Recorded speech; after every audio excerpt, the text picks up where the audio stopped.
Hey guys, welcome back to TechMan. Today, let me show you how to get a student discount on Adobe Creative Cloud.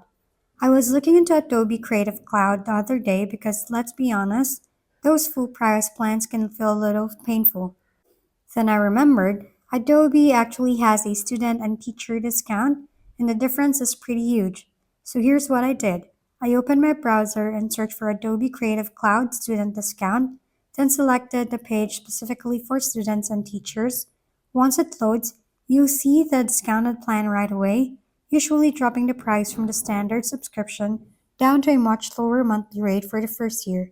From there, click Buy Now, pick the plan I wanted, and continue to the sign up page.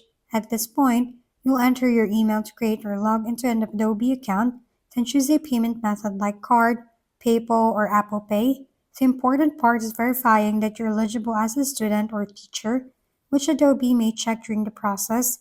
Once everything is confirmed, you'll unlock the full Creative Cloud suite, Photoshop, Premiere Pro, and more without paying the full price. Honestly, your wallet will thank you. If we've been helpful, kindly give us a thumbs up and don't forget to hit the subscribe and bell button for more contents. For any questions and suggestions, comment down below.